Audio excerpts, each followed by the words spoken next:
した握り方、はい、で1、2でこの手の中で回転させます、はい、で握るというふうな握り方もあります、はい、もう一回いきますね。1、2でこの手の中で転がすんですよね。で元の位置に戻してあげる。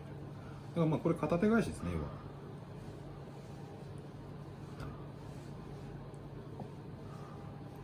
はい、まあ、いろんなやり方があるんですけども、はい、普通の横返しでもこういうふうに片手で返すっていうふうなやり方はあります、はい、ここの反動でひっくり返して戻してあげるっていう、はい、やり方ですね。まあ、いろんな握り方があるんですけども、次は、その本手返しのまあ変則編だったりとか、まあ、横返しの変則編、そういったところを説明していきたいと思います。はい、じゃあいろいろな握り方ですね。はい、他の握り方って言ってもまあ、あとねすごく稀にいるのがこの根元じゃなくて結構先端の方で捕まえてて、はい、ここで1、2の後に手前側に返してみる、はい、で横を締めて流してあげる。だから本来はこの指先に流してあげるっていうのが一般的なんですけど、はい、これを逆に内側に持ってきてから元に戻してあげる、はい、っていうふうな感じの握り方もあります。1、2の後に手前側に持ってきて元に戻すというふうな感じですね。まあ、要はひっくり返し方の一つなんで別にやり方は結構いろいろあるんですけども、そしたら変則な返し方ですね。上下を押さえて、はい、握り込んだら手前側に返してから元に戻す。まあ、こちらも返し方の一つなんで指先に返すか手前側に返すかっていう形の違いですね。はい、そしたら上下を押さえて握り込む。そしたらひっくり返して親指で指先の方に転がしてから元の位置に戻すんですね。そうするとひっくり返ります。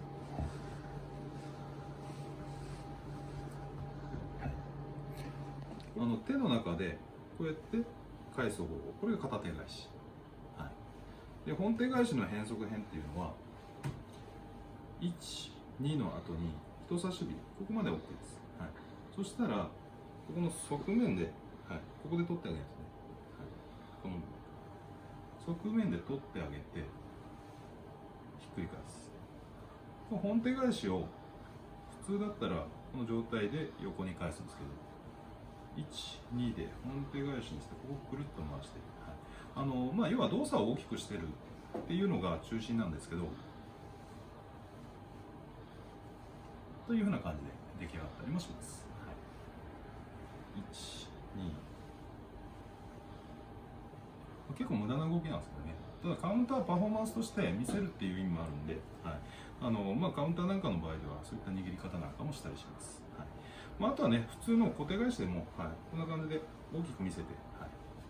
でこれで